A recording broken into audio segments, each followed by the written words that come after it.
What's going on, race fans? It's Race Car Sunday. Psych, it's snack. You want me to start it? I know, I got the giggles. I got this. What's going on, snack fans? It's the Snack Run Podcast. I'm your host, Ryan Hernia, aka Never Lose Heart, aka Konoha Cafe. What's going on? I'm here with my co-host, best friend, person I owe a lot of money to, baby daddy, baby mama, my best buddy. What's going on? Every single one of those things were 100% true. What's up, guys? I'm Brady. I'm your co-host for the Snack Run Podcast.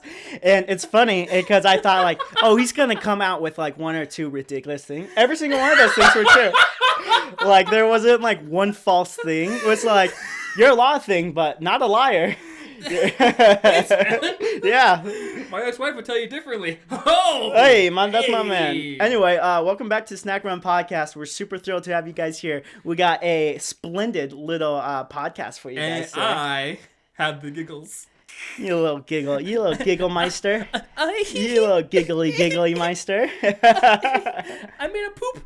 Okay. Well, anyway, like we said, this is your one-stop shop for everything pop culture, anime, and all that fun jazz in this current crazy world. What else we got here, Ryan? The stock market crashed. Classic.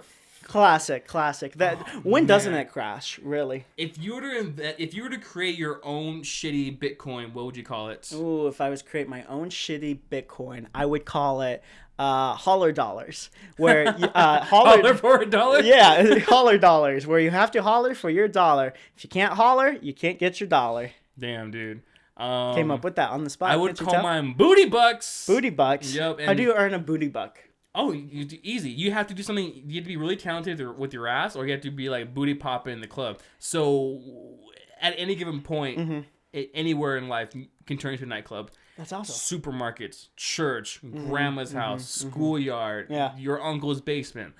Throw around some booty bucks. So for like any clap your booty makes, how many bucks is that in booty bucks? So the exchange rate right now is USD to booty bucks. I think about 70 cents. So wow, the market's doing really good over there. 0.7 per booty buck. Yeah. That's a great market for booty bucks. So how many booty bucks turns into what's yours called again? Holler dollars. Yeah, so $1 is about 1/6 of a booty buck. All right, guys.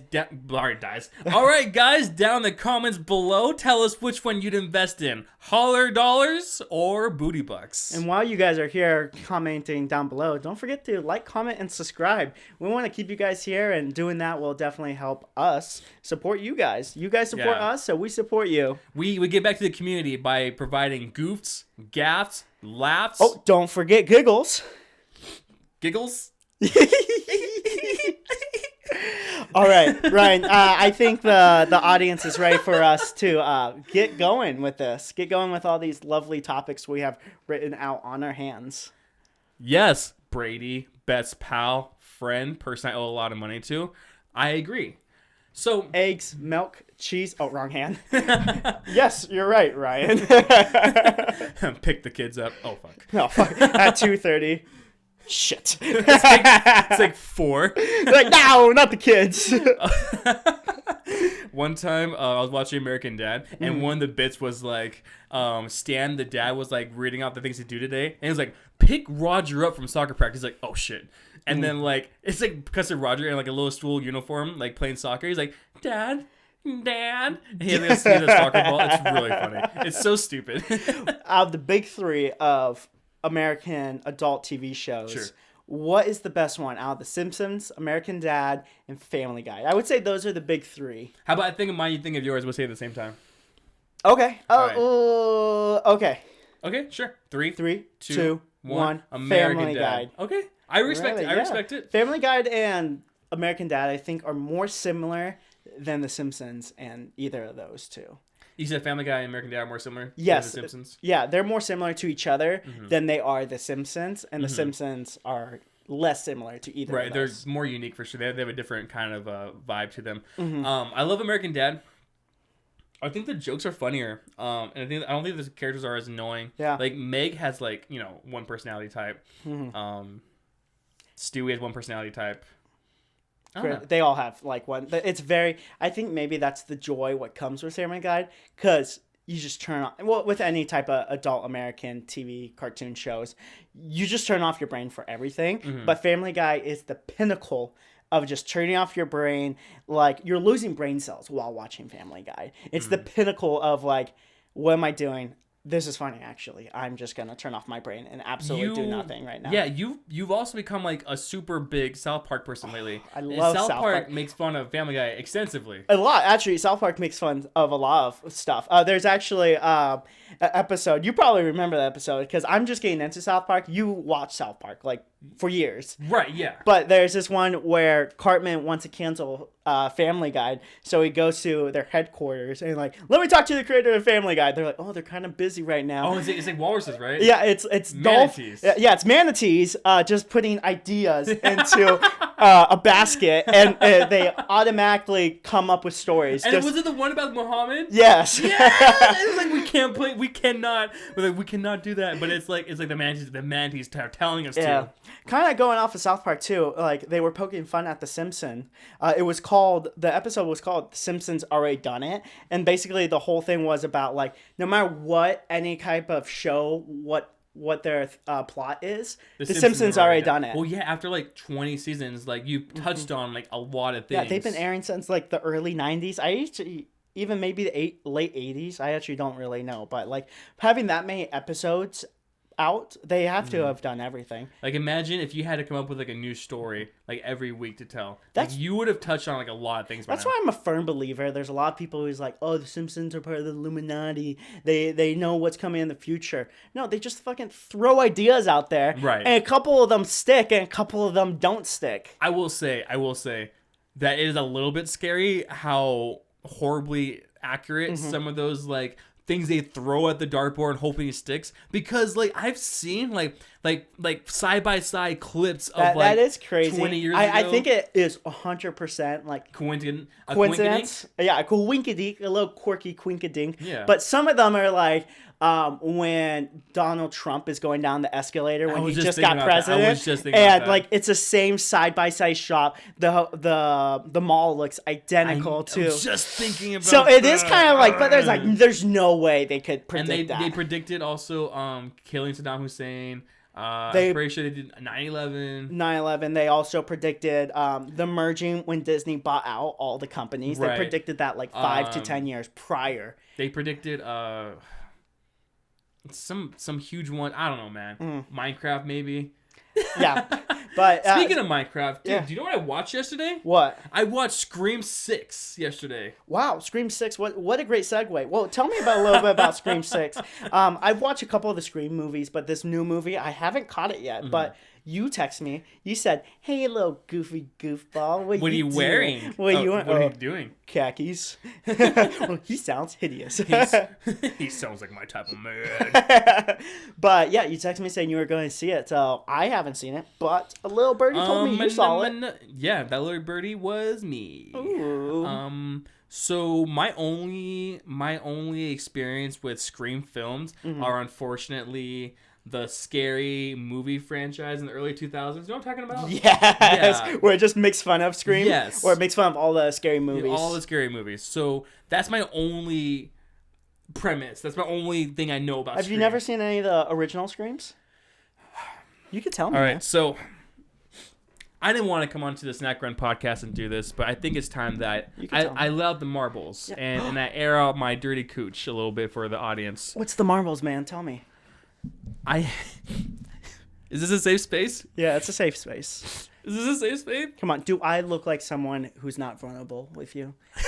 I'm literally sitting crisscross applesauce. We joke a lot, but you are not fucking vulnerable at all. You don't tell me anything. I'm vulnerable. I told you that one time I stubbed my toe.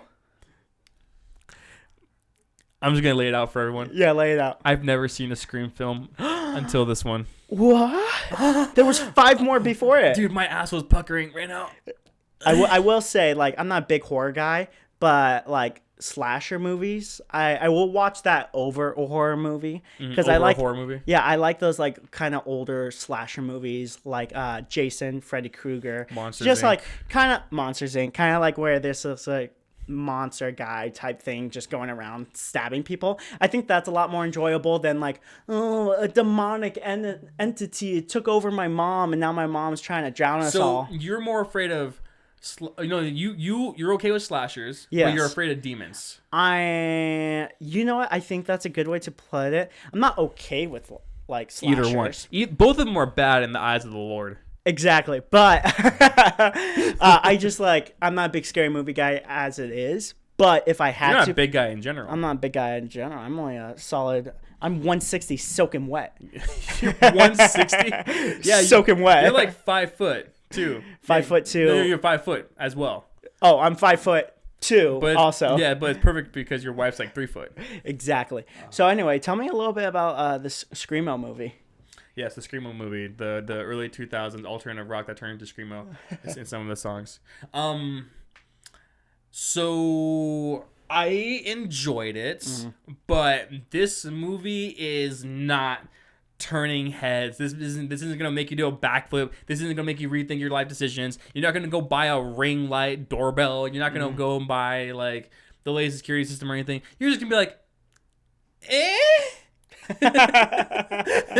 So you're telling me it's not groundbreaking. It's not breaking any records. It's not breaking anything the crazy. The only groundbreaking part was when Jenna Ortega broke out in a viral TikTok dance in the middle of a fight. It was insane. Are you dead ass? She was like, no way.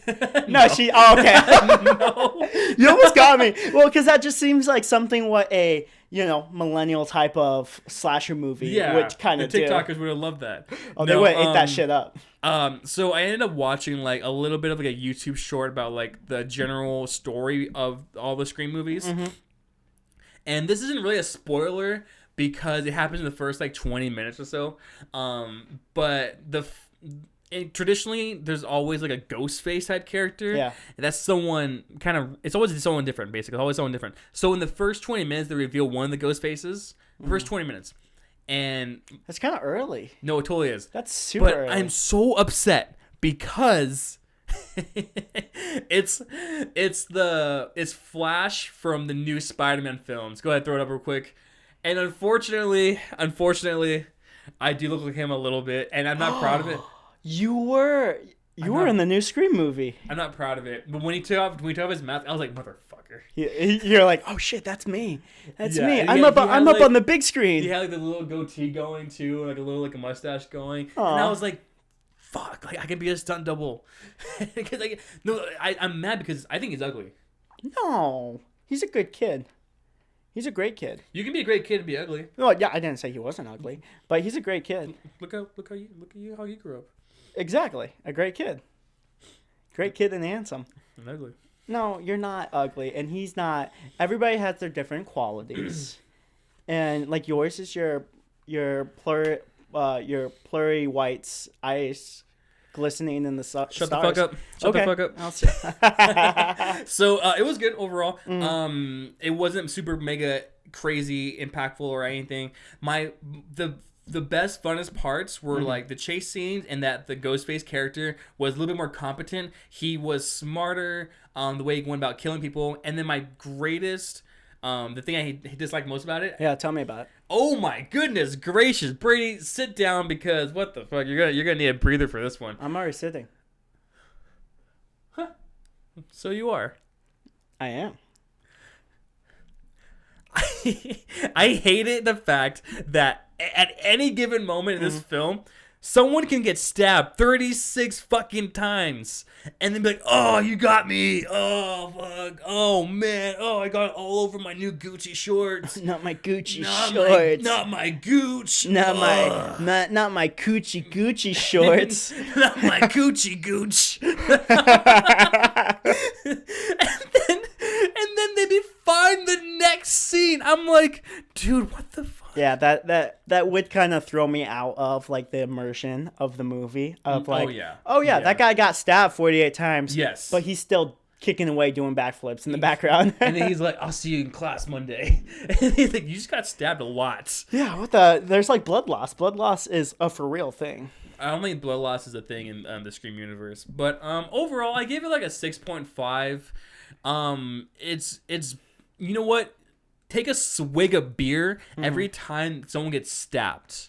That would be making more fun. For real. How if you had to estimate, like if you had to guess how many marbles are in the jar, say the stabs are the marbles in the jar, how many stabs were in the movie entirely? Why don't you just say how many stabs do you think were in the movie? I wanted to. What was the marbles? I wanted to create a visual metaphor people would understand. Because everybody saw a glass of marbles, and they all try to guess how many is in there. I'm catching the vision now. Yeah, for sure. you smelling what I'm pooping? You stepping in what I'm shitting? Why am I in the bathroom with you? You wiping what I'm snot rocketing? Fuck! Shut the. If I had to guess how many marbles are in this movie that are actual stabs, it would be probably around 100, like 80 to 100. Yeah, I think 100's a good one. 100's a good number. This is a movie that you can probably wait till it gets to like Netflix or Hulu. If you're a big Jenna Ortega fan, by all means, go give it a watch. But you mean there's other movies out there right now that are actually killing it. Here's a question. This will determine if I'm gonna go see it or not. Sure. How long was Jenna Ortega in the movie? She's one of the main characters. She's in every other scene. Every other scene, Yeah. Okay, then I think that's a must watch. Right. What kind of scares me is I wonder if they only cast her because she's super talented, but I wonder if they only cast her because of how popular she is at this moment, just to bring people into the theater. No, not at all. Really? Because she's just a great actress. Like, I mean, it's not like this movie started production like a month ago when Wednesday was super hot. I guess that's true. You know what I mean? Like she probably took this role like 2 years ago. Yeah, that's so true. I am wondering, why didn't they just release it during like Halloween? Wouldn't that be like I know. Isn't that so weird? They missed their window. Yeah, maybe they just had it done and they're like, well, we're not going to hold on to this movie. It has to be something like that because like Halloween is such a prime spot to like release something like this. No, 100%. Something else I want to bring up to you, Brady. I think that we are in a cinematic renaissance right now. Because think about this, Brady, now in theaters, we have a fantastic Marvel film. Yes. We have Cocaine Bear, which is like a what the fuck crazy cool movie from left field. Yeah. We have Creed 3. On top of that, we also have Jesus Revolution, which is like I hear is doing really well. We have like some big hitters right now. We have a new Scream film in 2023. The first one in 4 years, I think. Yeah, I think, I believe on our last podcast, we were kind of talking about, like, the movies we're most excited for in 2023. This is the year, if, like, you want to watch, like, some good-ass movies, this is the year where it's game-changing. Everything what's coming out is a banger after banger. And, like you said, it's a movie renaissance. I really, truly think that because we've had like crazy seasons of great movies. We had The Whale just a few months ago. Upcoming we have Shazam, which I think is gonna be a great film. We have a new Nicolas Cage movie where he plays a fucking vampire. And like my wife Aquafina's in that movie too. And then we also have a movie called Dungeons and Dragons coming out. Yeah. And like the first two trailers, I admit, kind of look a little bit shitty, but the third trailer looked really good. The third trailer got me kind of sold. I don't know, man. I'm just saying. I think that we are in a really great age for movies. I really do. I think it's a revolution. But I do miss. What do you miss, Brady? I miss just like the stupid ass like 90s movies where like there was no material to it. It was just executives like throwing a bunch of shit towards a dartboard, and they're like, "Well, this is a movie." Because I recently just like rewatched Lords of Dogtown. Close actually. So Brendan Fraser, the lead actor in The Mummy, correct? He was also in Whale. Brendan Fraser. Oh, The Whale. Yeah. I don't know about The Mummy. Really? Okay. Well, I'm kidding. That's like where you gotta start, kind of, right? Yeah, kind of where you gotta start. He was in a lot of '90s movies. That's where he really popped off. But I rewatched this. I don't know where I was surfing through, but it's this movie where he's a caveman. You probably remember it. And he gets frozen over time, and these teenagers find him and they defrost him, and they're just running around doing stupid antics through the day. And it's Brendan Fraser. He's the caveman in it. Wait. He gets thawed out, and these like stony teenagers. You just watched that? Yeah. I mean, I've watched it before, but it came up again. That sounds awesome. Yeah, it's from the 90s. Have you never watched it? They like replayed it on What's it called? So in the UK it's called LA Man. In the American release it's like Icona Man or something like that. It's like Icona Man or something. Do you But think it's one of his weaker movies? 'Cause I never heard of it. yeah, it's a very like low budget movie. Like there's like 20 actors in total. But it was like one of those 90 movies where he was just getting his start, and like basically that's the whole premise is Didn't he play George of the Jungle too? he played George of the Jungle. He was in that. He was in this another 90s movie where he was born in a bomb shelter, and he was raised in the bomb shelter for 20 years, and then after like he never experienced anything besides his two parents raising him, and then when he turned like 20 something, he went outside the bomb shelter, and it's kind of experienced like this fish out of water story of like he's looking for a girlfriend, and he's like looking So you're like a pretty big Brendan Fraser is like he's a good. I like what's crazy because he's just now getting the appreciation he deserves. He was the star of The Mummy. He was the star of The Mummy. Then He has a right after him. and then after The Mummy, like he got a lot of backlash of like just not being a great actor. That's why when he won the award for the Whale movie, he was like super emotional because he was like a 9-minute standing ovation. Yeah, because he was like such a like an icon in the 90s and early 2000s. And then By the way, you need to see The Whale. You will I haven't. Yeah, I mean I love Brendan Fraser. Definitely this newfound passion for him. I couldn't stop talking about it. Like when it first came out, I think I saw it in December. I was so certain. I told this story I think twice now, but I was so certain that Top Gun was my favorite movie or one of my favorite movies of 2022. And I went to go see Brendan Fraser's The Whale, I think around December 14th, and I was like, what the fuck? My whole list is destroyed. That's now number 1. Yeah, I mean, I love Brendan Fraser, and it sounds like a great movie. I mean, the whole movie takes place in like one room. Oh, that's cool. One apartment. That's cool. That's like what are those episodes called? Bottle episodes. Yeah, bottle episodes. Really, it just takes place in just the one apartment? Like the entire thing does? 90%, I would say. Wow, that's crazy. Well, there's some flashbacks, but it's like how the hell 90%. do you like film a whole movie? And a great one at that. Yeah, how do you do that? Like, because like those are actually my favorite like episodes and like TV shows is those bottle episodes, which are really great. But that sounds awesome. I like ball episodes when they don't depend too much on flashbacks. Like it's okay to have like an episode that all takes place in one room, but like don't depend too much on flashbacks because like come on, we're just having a recap episode. But speaking of range, I'm sorry, you were talking about range with Brendan Fraser, how it goes from like silly movies to like The Mummy to like The Whale. Yeah. I was talking to some of my friends the other day about Jennifer Ortega. Oh wait, that's who does Itadori think is tall and has a big butt?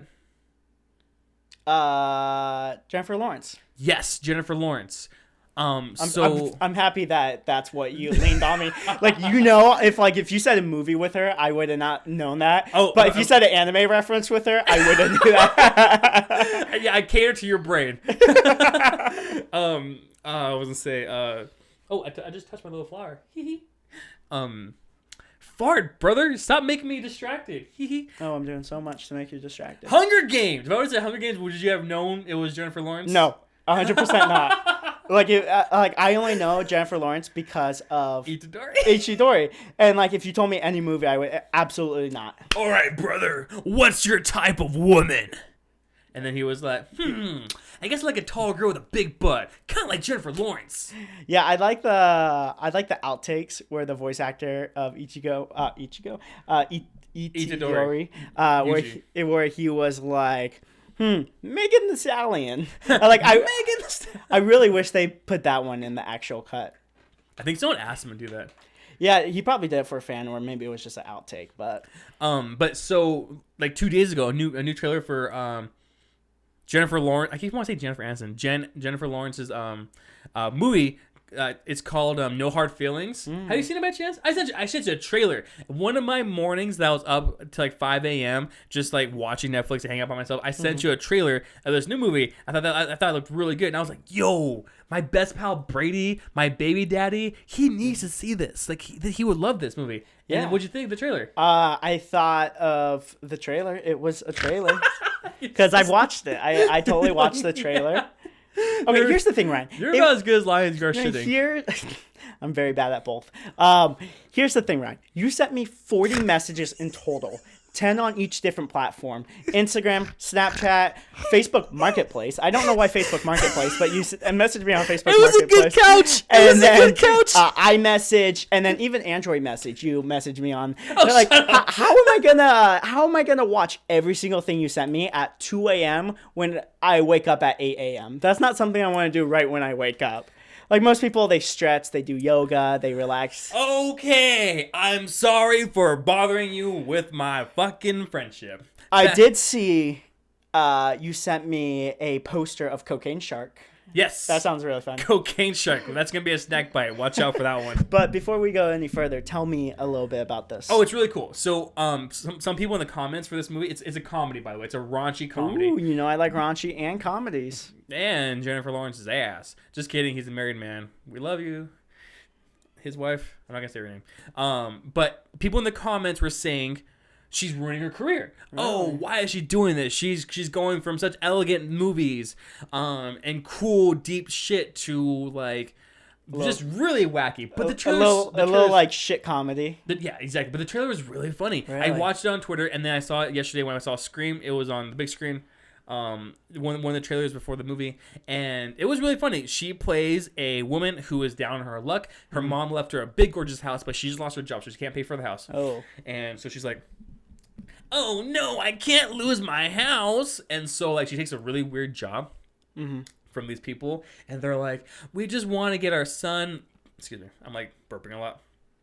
We just want to get our son out of like his room and like get him out of his shell a little bit. And they're like, can you please date our son? And can you like date him pretty hard? What? And then she's like, oh, I got this. So they were telling her to fuck him? Essentially, yes. Really? Okay. But he's 19, so I guess that's okay. But she's like 39, 38. I mean, yeah. No comment though. I don't know. It's funny, but the trailer's really funny. I don't even want to try to describe some of the jokes. I'll just look stupid. Yeah, I'll. How about? At one point, he gets really drunk, and he's like, "Shut up, Dad!" And he's like, "You're not the boss of me." He reels his arm back, and he misses his dad, and punches Jennifer Lawrence in the throat. She's punched in the throat.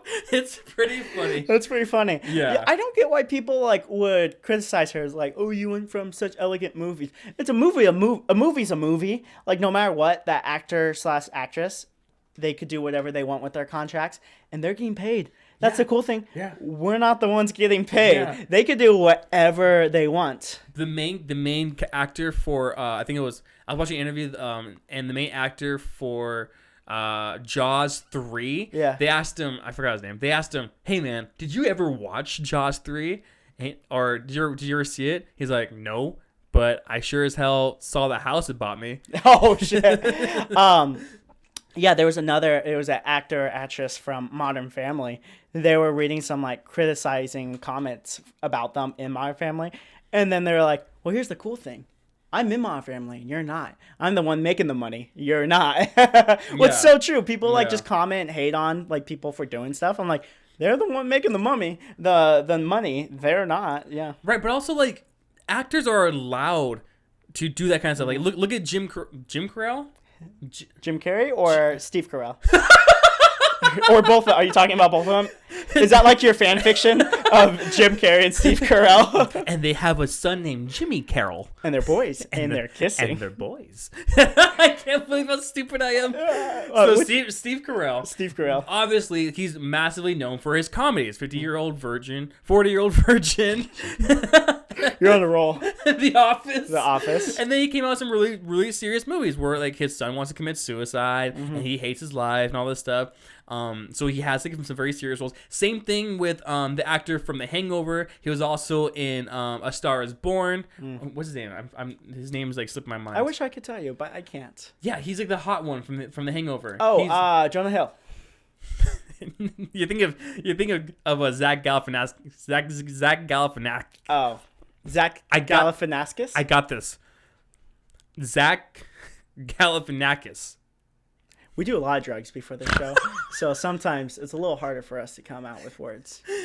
You know what's crazy is that we just spitfired a lot of actors back and forth, and neither one of us knew exactly who the person was. Hear me out. Kind of wrapping up with the Steve Carell. What's your favorite Steve Carell movie? Serious movie? Bradley Cooper. That's what it was. He's in Hangover and he's in A Star Is Born. You can do both. If he can do both, Jennifer Lawrence can do both. You can be in serious films. You can be in silly films. Just shut the fuck up, all right? Okay, back to my question. Back to your question. Thank you. My brain just, it popped. No, it's good. It's good to get it out because then you're going to remember it later. Yeah. And then you're going to be like, shit. It's like post-thought clarity, brother. Yeah, you're like, stupid. Yeah. Just get out. Oh. Then you won't move on with your day. You can do laundry. You can hit the gym. Mm-hmm. Anyway, do you have a favorite Steve Carell serious movie he's done? I have a couple. Well, I have one really good one.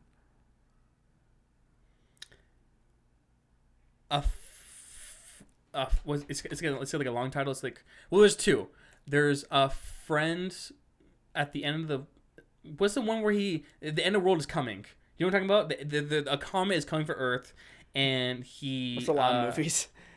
It's a lot of movies. A comet is about to hit Earth, and he is like looking to spend it before everyone dies. Oh, I know what you're talking about. And then I don't know the name. It but yeah. ends like with them both in bed, like just like staring at each other, and then the comet hits Earth, and everyone dies. Yeah. Okay. I don't know the name, but I remember that one. It's called like someone to spend the last few minutes of Earth with. Such a long title. Such a long title. It's probably right here. I'm pretty sure the editor just threw it up. Wow. You know what one of my favorite one is? Well, I've actually watched it. A serious film. Yes. Like I watched it 2 or 3 years after it came out. It's Welcome to Marwin. Welcome to Marwin. Do you know that one? Yeah, I heard that's like based off a true story or something. Oh, it probably is. But basically, he kind of plays this like very old veteran. Is he kind of autistic? A little bit. So he kind of plays this very old veteran, and he kind of, when he got out of the military, he realized that he wants to be trans. So he likes dressing up as girls. And then at the bar one day, he got beat up pretty bad by a bunch of guys. For wearing heels, right? Mm-hmm, for wearing heels. So basically, the movie's about like he's this artistic videographer / photographer who kind of tells stories with his pictures. Reenactments with these little dolls he plays with, and he kind of sets them up. He's an amazing artist in that. And then this girl comes over to interview him, and they kind of basically just fall in love with each other. And like it's kind of a big like story just about like just because, you know, someone does something a little bit differently doesn't mean it's something to judge them on. No, I you know what, thinking back, some people like didn't like that movie because of some of the ways they were portraying how women should be or whatever. But like, if you look past some of the really weird hangups, it's actually a really good film.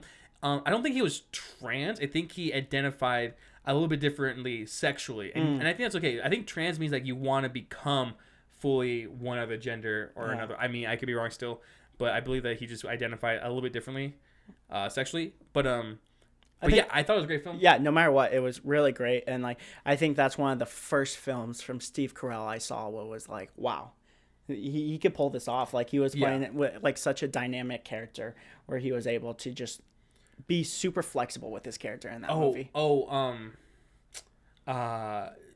Did you ever watch The Office a little bit? Yeah, I like The Office. So in The Office, he falls in love with someone, and they actually end up being together. And then later, after The Office, after The Office, they're moving together again.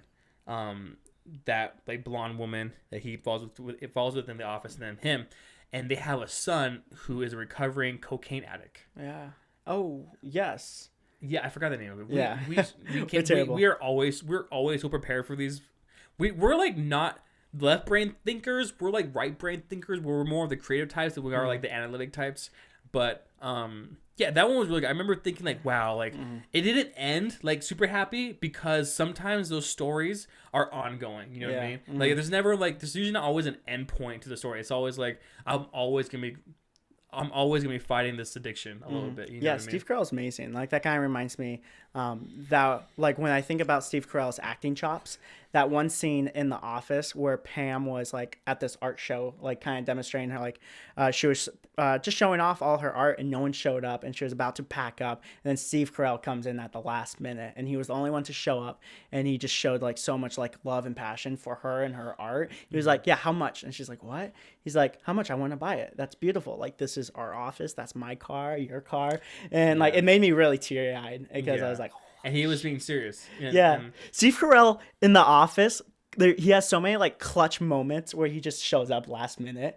Like that one, or the scene where Dwight is getting married and Jim's like, yeah, man, the guy said something, I can't be your best man. And he's like, what are you talking about? I was like, yeah, the best man can't be younger than like the groom or whatever. And then he's like, but I know someone who can. And then Steve Carell walks in because Steve Carell couldn't make it to begin with. So yeah, The Office is great. What? So you say he did make it to the wedding? Yeah. So Steve Carell he wasn't supposed to be at Dwight's wedding because of this or that, right. And then he shows up last minute. I remember one of the things he said. He looks at the camera. He's like, it's like all my kids, they grew up and married each other. And he's like, it's so beautiful. I think his character gets really good on the later half of The Office. I think his character is just pushing too many boundaries in the first couple seasons. He's kind of hard to watch in the first couple seasons. Right. So not just his face, right? Not just his face. I don't know what that was. Me having a stroke. But that man has some pretty intense range as well. Was it him that he plays Eternal Sunshine of the Spotless Mind or something? I think so. I don't know if I've ever seen that one. I earlier in the conversation I had like a lot of ideas and movies in my head that I was like, oh dude, Jim Carrey's the guy. And I can't remember which one they were. Oh really? Eternal Sunshine of the Spotless Mind or something. I can't remember what it was though. Yeah, Jim Carrey's a goat. Yeah, that's like unfightable. Like he's the absolute like one of the best actors of not only our times but our parents' times too. He's been going on for like generations, and he's still going on. He ended strong. Yeah, even with like Sonic, he's still going strong, and like he's gonna be in the next one. I want one last Sonic film with Jim Carrey, just one. Jim Carrey, I know you're watching this, so please make that happen for me. I mean, there's Sonic 3 coming out, so he's gonna be in that. Why wouldn't he be in that? He keeps talking about how he wants to be done. Yeah, but like I think because then he took that sabbatical, took some time away, and then like I believe Sonic was one of his very first movies coming out, and then he actually said he liked it a lot. Like he really loved playing Dr. Robotnik in the Sonic movies. I feel like I agree. Like he's fantastic. He's one of the best parts about those movies. I am like 0 for 4. I am like 0 for 4 today on this podcast for remembering movies. It's okay. Talking about Sonic, I really want some chili dogs. So how about we go get some chili dogs right now and we come back for the anime portion? Why would we do that? I want to talk about Ryan Reynolds. I'm just kidding. Do you want to take us to ad breaks, buddy? Yeah. Okay. Anyway, so we're going to go get some chili dogs. So we'll see you when we return. Pass. Pass. Pass. Pass. Pass. Pass. Pass. Pass. Pass. Pass. Pass. Pass. Pass. Pass. Smash. What's up, sexy mamas? This is the anime portion of the podcast. We got a lot of like really cool, exciting stuff. Just like I was saying in the first half of the podcast, I was saying that we are in a movie renaissance. I also think we're in like a incredible anime renaissance and evolution as well, because there's so much hot stuff coming out. So much hot stuff, like hot trash. Like even the bad stuff is good, and then the great stuff is great. Even better than the great. Yeah, like what's crazy is I feel like back in the day the average stuff was kind of bad, but nowadays most of the average stuff is decent to good range. Yes, for most of it except for a couple things here and there. Tokyo Revengers. It's a good story, but the animation's so bad. Yeah, but you can't.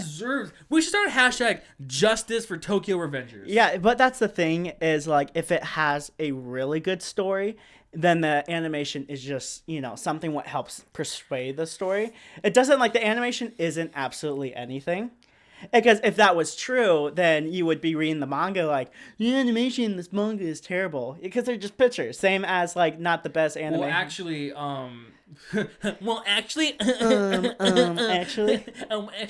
Mob Psycho and One Punch Man were actually, like, really shitty drawings that with a great story. And someone's like, yo, this is lit. We had to make this into something actually good. Yeah. And so that's how he got the artist. His name's One. He goes by One. And, Anyway, Like One Punch Man. let me ask you this, Brady. Yeah, what's up, man? How about I propose a question this time? You're gonna propose? One time I was gonna propose to a girl on December 20th, but she ended up breaking up with me in November. I mean, doesn't that work out in the better? Like, because imagine. who?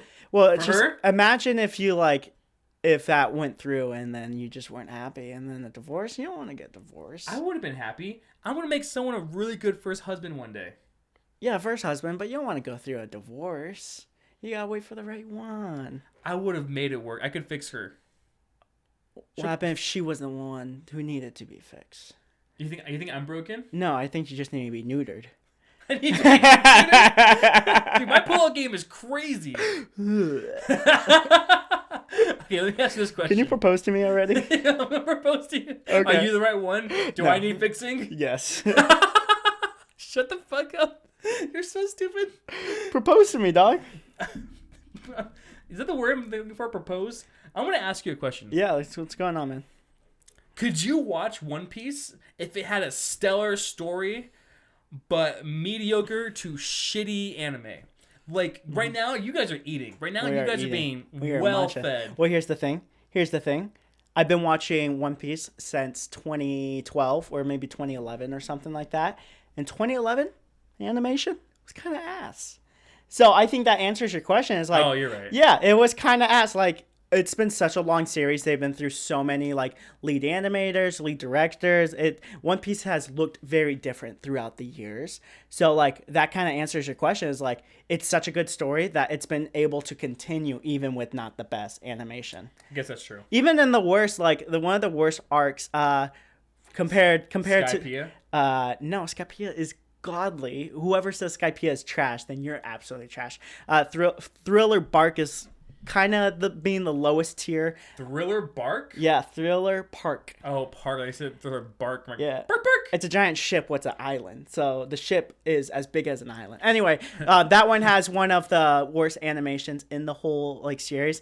Like you'll find the memes of you'll see like Zoro talking to the crew, and you'll see another Zoro in the background where they just like misdesigned it, where they like draw multiple. Oh my gosh. Yeah, you've probably seen the picture or something. Dude, Screen speaking capture.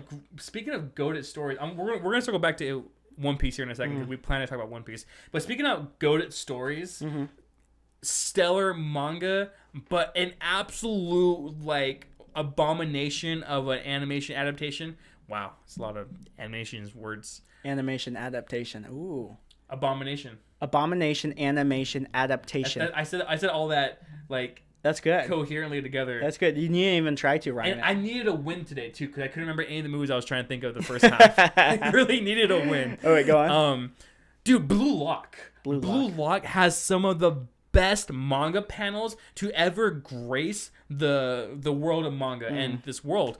And the anime is like it's okay. It's like it's the pinnacle of passable. Yeah, it's like the pinnacle of mid. Like it's Yes. at the top of mid. Like Yeah. it's not No, mid. it's in the middle of mid. It's mid. It's the most mid of mid. Exactly. That's why it's hard for me to like. I have to be like doing something else when I watch it. I have to be either running or eating or like walking. I can't just watch it. I feel like I'd be like losing my mind. It's like one of those things where like it has so much potential, but you know maybe adaptation's just not doing its justice. Do you think we're spoiled with Mappa adaptations and 100%. One Piece episodes? I think we've gotten so spoiled the last couple of years. It's hard for us to watch something what isn't God tier and not comparing it to something what was God tier. Same thing with Ufotable. Ufotable is the company behind Demon Slayer, and I think to my knowledge that's all they do. That Demon Slayer is imagine putting your entire workforce for one project. Like it's gonna it's gonna be I stellar. really think it's just Demon Slayer. I think they might have a couple like smaller slice of life ones,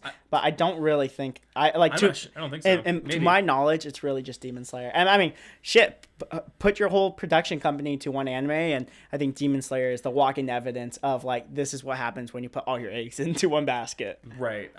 But Demon Slayer doesn't need to be like a gamble. Like we know anything that comes out from Demon Slayer is gonna be like a massive hit. One last thing about Blue Lock before we circle back to One Piece.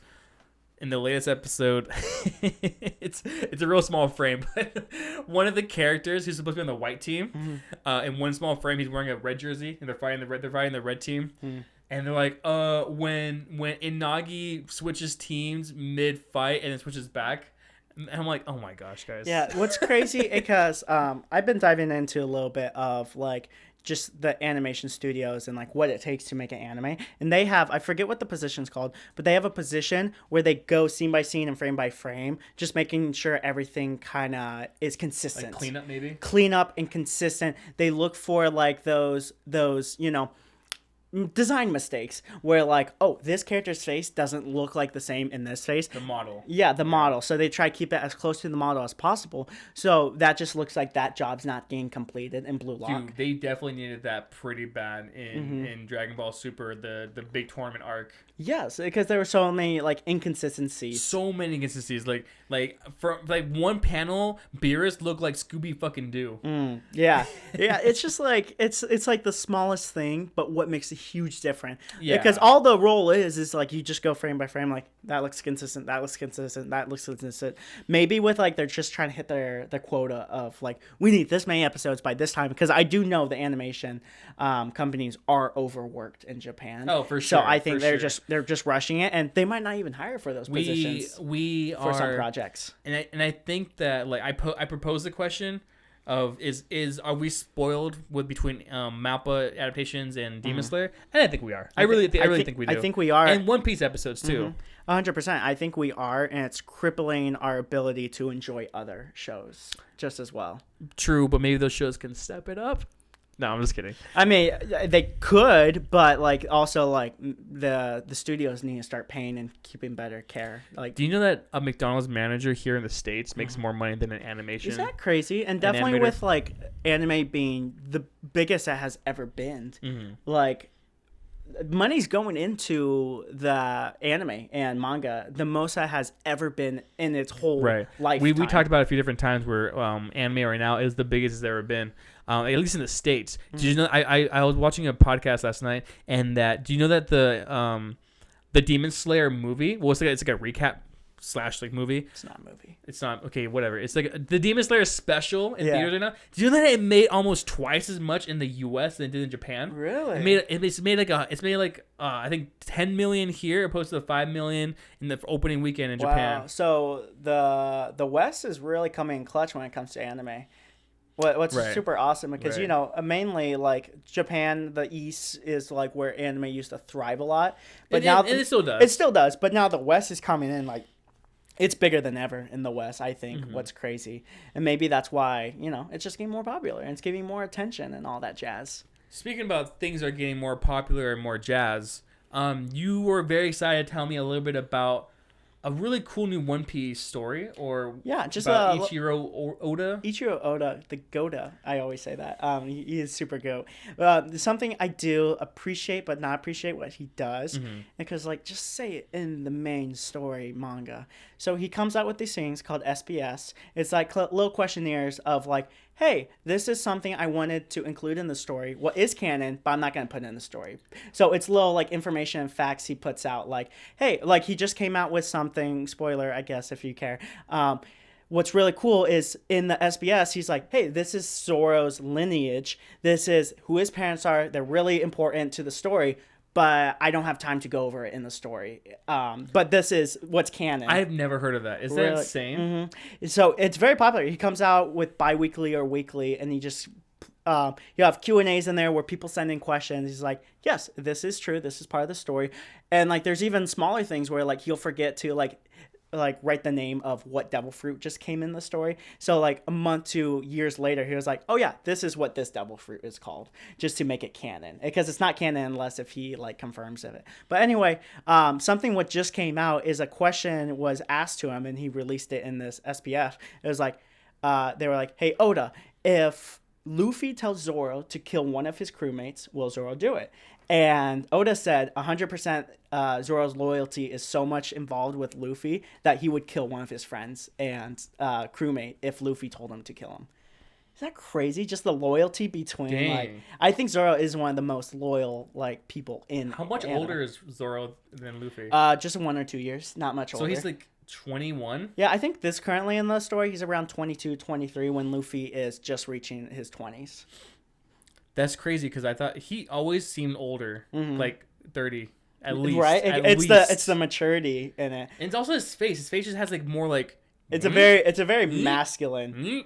It's a very masculine face with a lot of masculine features Yeah. and stuff. But yeah, I think so that's crazy for one, the loyalty thing, and for two, just the SPS things. Like there's so many different things. Like just say it in the story. Do you think that Ichiro Oda? Do you think he is addicted to working? Do you think that after One Piece is in 50 years from now, when One Piece is over, do you think that I think he still will want to write somehow? I think he will die writing One Piece or just adding on to One Piece or doing this and that. Because that's not only the thing is like he doesn't only write and draw and do everything from the manga, but he also does other stuff. He works on multiple movies at a time. He works on those SPS things, what comes out weekly. He goes to this and that. Like he lives, breathes, and like he will die with One Piece in his veins. What's crazy, I'm like, take a break, because you've seen his work schedule before. I think so, yeah. Yeah, he wakes up at 4 a.m. He works on the manga for a couple hours. He eats, bicycles, work on the manga for another 8 hours, and then he doesn't go to bed until 12 or 1 o'clock in the morning, and then he starts that all over, wakes up at 4 the next day. Would you rather have 10 more years of One Piece, the main story, or would you rather have like 4 more years of One Piece and then have an additional like 10 years of spin-off manga and animations? That's a good question, because there is a lot about the world. Oh my gosh, dude. My Hero isn't even finished yet. There's like 5 spin-offs already. Yeah, isn't that crazy? And that's crazy that there's only like, not really spin-off, but there's like side stories in One Piece and stuff. Ooh, that's such a hard one, because if we go with the 10-year one where he continues the story for 10 years to wrap it up, you're gonna get more nuggets of like, hey, this is what happened. But if you go with the finishing earlier and then do all the spin-offs, then you'll be able to dive into all those nuggets a lot. You only get one though. You only get one? Oh, then I would do the 10 years, because you rather have main story. Yeah, main years for 10 years, because he'll still like build on those side stories and those side like questions throughout those 10 years. You might not go super deep into it, and he might not even answer every single thing in it, but at least you get 10 more years of One Piece. Okay, realistically, since you're the One Piece expert and you teach a class on it in the local university every Tuesday. How much more One Piece do we have according to your expertise? So if you look at on the One Piece map, so it kind of shows on the One Piece map, you can kind of visualize this is where they start their journey, because their journey is just to point A to point B. That's the story of One Piece. So if you look on it on through Doesn't feel like that. Yeah, right, because because it really comes from like point A to point A point 2, then point A to point A, point 1, 2, point 2, point 4, because there's just so many. So yeah, anyway, think of it on the map. They want to get to this part of the Grand Line to this part of the Grand Line. They're at the 75% marker of the Grand Line. So there is 25% more of the Grand Line to explore. But when they get to that point B, there's more story to tell when they get to that point B. So honestly, I think there's about 25% of the story left, what makes it about 10 more years, honestly. Even though he says 5, I think it's 100% 10 more years. That's crazy. Because there's too much story to wrap up. Like, yeah, they only have about 3 more islands to hit before they get to the One Piece. There's, like, estimated around, like, only 2 or 3 more big islands to hit before they get to the actual One Piece. But when they get to the One Piece, that's where the final war will happen. That's at least what Oda said. Do you think that Luffy will want to keep being a pirate after he finds the One Piece? I think he'll die. You think he's going to die? I think Luffy's 100% gonna die. Do you think this is like a Titan situation where when you have like a devil fruit, you only have 13 years left to live? There's so much to talk about One Piece, because for one, I don't think maybe that's why he's not gonna die. I just think so Goldie Roger and his story lines up perfectly. They're parallel.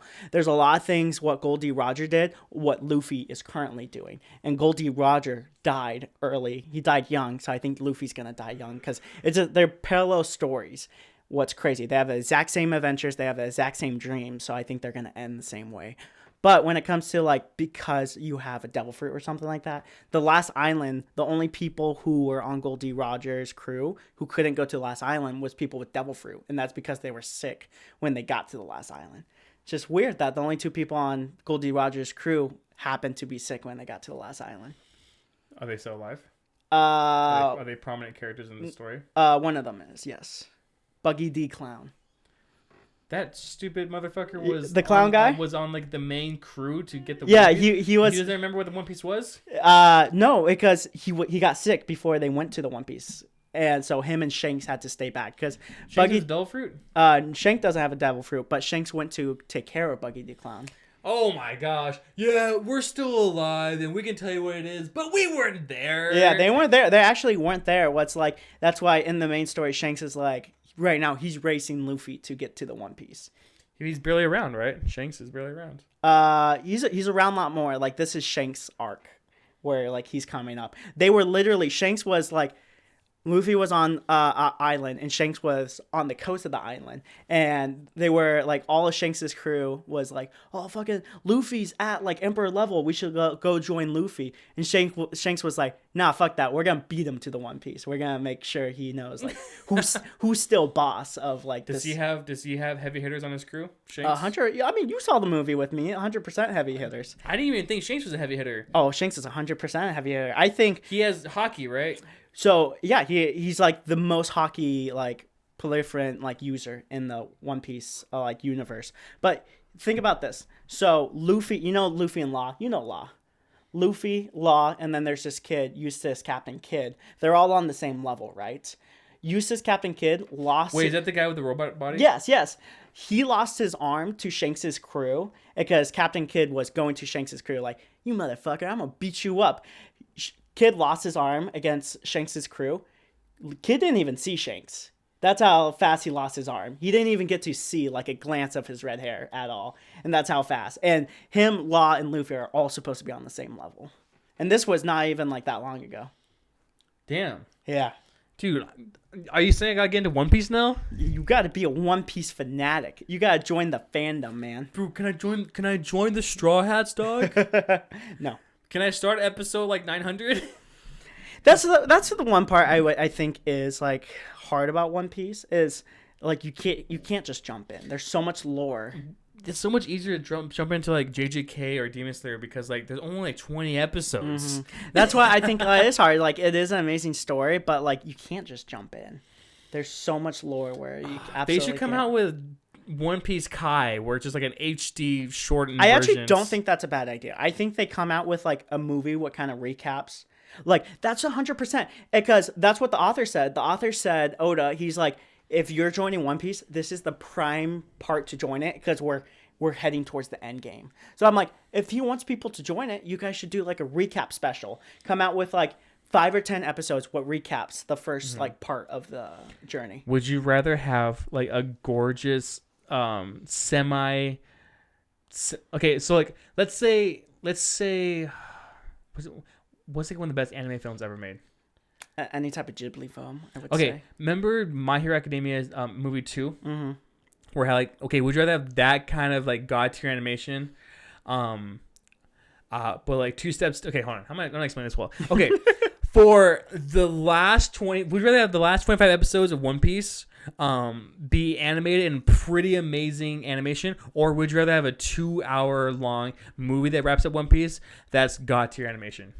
So like pretty good animation or like god tier animation movie? I would take, as much as I would love to see a final movie, what kind of wraps it up, I would have to go with the episodes because you could include more into the episodes. Okay, so you are valuing story over visual. Yes, 100%. Because that's one of the biggest that's one of the biggest potential L's in One Piece is if it doesn't wrap up like amazingly. Okay. Because like we haven't been following this journey for 22 years for it not to be a god tier ending. We don't want a Game of Thrones. We don't want it to be like, oh, friendship. It's friendship, and we have to beat the world government and the bad pirate guy with our friendship. Is there a bad pirate guy? There is. Kaido?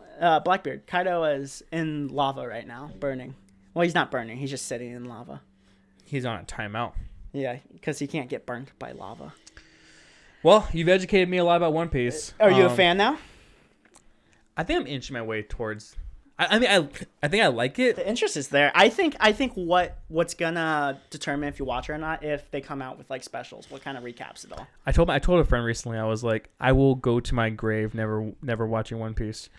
and never knowing what the One Piece treasure is. And then he said, "Oh, you're missing out." And I'm like, "Well, I have a life and a family and a wife, so who's really winning?" I will say, not me, because I don't have those. no, man. I will say, like, even with people who say, "Oh, I'm never watching One Piece," as soon as people watch like the first arc of One Piece, they get so addicted. I've seen it with like people at work where they're just on their phone constantly. Because that was me. Good thing I started like when there wasn't that much story. And when you had like a simpler life too. Yes, but your life is busy as fuck now. If I was trying to start One Piece now, it would be impossible. Like, I had so much time when I started One Piece. And imagine when you have your kid in 8 months too when it comes out. Exactly. It would be literally impossible unless if I had like an at-home job or something like that. Or like my job, like, praise the Lord, like my job is I can watch anime like for 7 hours a night if I wanted to. Yeah. I'm not a good binger, so I couldn't do it. Oh, I'm a huge binger. Well, Ryan, it is almost that time to wrap up, but I want to hear something about the latest and greatest My Hero stuff coming out. Sure. Yeah, absolutely. So, as we're recording this podcast, we are just wrapping up the Deku Vigilante arc, which lasted, I think, like, I want to say 7 or 8 episodes, and then there's 2 more episodes coming out. So I felt like it would have lasted longer. I mean, I know that's not that much material to cover, but wouldn't it be nice? It's a short period. It's a short period where it was after the war, and he realizes that people are getting hurt, people are dying for his sake. I guess it's a nice little mini arc. It lets you breathe. It was sizable. Yeah. I mean, one episode would cover anywhere from 2 to 3 chapters. I mean, I guess you're talking to a One Piece fan, where 5 episodes is one manga or one volume. What was it? You guys were on the Kaido arc for it's the Wahoo Islands. The Wano. I was like, Wahoo? Which Hawaiian island is that? You guys were on the Wano stuff for like 2 years, right? Yeah. Even in the anime, we still are. It hasn't even reached the climax of the Wano arc. So we are wrapping up the Vigilante arc, and it's been about 7 episodes so far. And I am happier with this adaptation than I am. Okay, so what you have to know about me is that I've told the audience like a handful of times already. I am a person who I love usually giving animations a chance and the dub a chance and everything a chance. For some reason, I have not been able to enjoy the My Hero anime a lot recently, just because I am so invested into the manga that everything is lukewarm to me. And it's not to everyone. A lot of people love it. They think it's freaking great. I'm like, you know what? Like, I want to enjoy it. But I will say, I did like the adaptation for Vigilante Deku. I started drawing Vigilante Deku a couple nights ago. Yeah. I'm very excited for it. They did a good job portraying, like, the voice actor did a great job portraying his feelings, and the animation did really, really well. They changed the animation quite a bit. I just watched the last episode last night of Vigilante Deku fighting his friends. Yeah. It was Deku versus Class 1A, and then one of the parts, oh my gosh, dude, the Todoroki voice actor needs a fucking award. He killed it in the war arc that was like 10 episodes ago. He killed it in the war arc with his voice acting, and he killed it this episode. He was like, Deku, he was like, you say you don't need us, but you won't even fight us for real. You're crying out for help and all this stuff. Dude, and then emotional songs started playing. I was like you're making me feel stuff. What makes it even a little bit more impactful, because I think Todoroki is a little bit more quiet and reserved type of character. Like, he doesn't speak just to speak. He only speaks when he needs to speak. Exactly. So when he does like need to speak, and his voice actor has the range and the chance to like pop the fuck off, yes, it's super awesome just to hear that. Yeah, like in the war arc, he was like in distress. He was overheating. His body was broken up, and he was like screaming for help. He was like yelling for Deku and everything. And like the you can hear the desperation in his voice. It was very scary. Or not scary. It was very impactful. But the last episode last night was super good. I have little to no complaints about it. There were a few shots I wish they did better. There was this one shot where it was like he's like everyone needs to get out of my way. You can't keep up. And it, like that part, like in my head was like so much more impactful, but it felt kind of weak. Overall though, it was a very good episode. But right now, you haven't seen it yet, have you? I haven't seen it yet. I know what's going on, but I haven't seen it yet. Yeah. So check it out when you get a chance. I thoroughly enjoyed it. Better than some of the parts. I really fell off the anime. The what's it called? The Vigilante arc. Yeah. Remember that part? Yeah. You say you liked it though? Oh yeah, I love it. Yeah. I think My Hero is absolutely goated. And like it definitely is one of those top tier animes at this moment, but if it keeps on this track and if it's following like what the manga has set up like to a T, like if the adaptation keeps on getting better and better the longer the story goes on, it's gonna be like in the top 2 or 3 for sure of anime. For sure. No, I agree. I wish it went a little bit of the One Piece route where it did add, because so this spoiler right here. I mean, obviously we're kind of already been spoiler territory for a while now. All for One breaks out like a bunch of prisoners, right? And then including one of them is Lady Nagant. Yeah. Lady Nagant is like the girl with like a sniper rifle. Yeah, the gun girl. Yeah, she has snipers coming out of her body and stuff like that. She is one of the 10, I think it's 10 hired hands to kill Deku, and we only ever see 1.5 of them. It's like, oh, Deku subdued another villain who was supposed to take him out. So you wish that it kind of added more. It only showed 1.5 of them. It showed Lady Nagant. But in the manga, does it show more? No. Really? It just doesn't show at all. It says that he told 10 powerful villains to take out Deku, and he took him out like off screen. What's basically crazy? That's totally like a double-sided coin, because like what One Piece does is, instead of continuing the main story, it kind of builds off of these side stories. But like in My Hero, it really just wants to focus on the main story, and it doesn't like focus too much on the side stories. And they have the characters, they have the potential. So it's definitely like pros and cons to both like routes. If you go, it's trying to find that good balance between like going either route. Yeah. Because like as a fan, like you want to continue with the main story, but you also like, oh, it would be nice to hear about the other 9 hired guns. It would be really cool to see Deku fight 9 other dudes who are more powerful than the average superhero or villain. The Lady Nagant one was really good. Yeah. It showed off all his new powers. She's cute. Yeah, she's hot. Little purple hair, little purple highlights in her. I like her. Yeah, she's cool. She's older than Hawks, so she's got to be like in her 30s, I think. Oh yeah, Hawks is a badass. No one thought we'd get to episode 8. No one thought. Look at us. But look at us. Look at us. An hour and 40 minutes in. Look at us. We're there, man. We have 20 minutes left to go for a 2-hour podcast. Let's do it. Oh, we're an hour and 20 minutes. Well, yeah, we're an hour and 40 minutes. You're lying. No, that's what 20 minutes means until we hit the 2 hours. I mean, we could talk all day, every day. I appreciate. You know what's crazy? We talked last week about how we need like a timer and we need like some sort of indication. Yeah, I was like, oh, we can make it work. We could squeeze in a couple more topics. What we should do? We can cut out all of the One Piece stuff, and it'll be down to an hour. Good idea. No, I'm just kidding. If you guys like that idea, make sure to comment, like, and subscribe at the bottom. Actually, please subscribe. Like, we want to keep doing this, and we're having a lot of fun with it, and it encourages a lot when we have more comments and subscribers and stuff. So. And it feeds Brady's tummy, so he doesn't have to eat his mic. Okay, buddy, you don't have to keep doing that. Is there any last words of wisdom or anything you want to say? What are you doing? Any last words of wisdom you want to impart to our audience? Have a good day. Wear your seatbelt. And watch One Piece. And don't be a dick. Toodaloo. I have to shit so bad.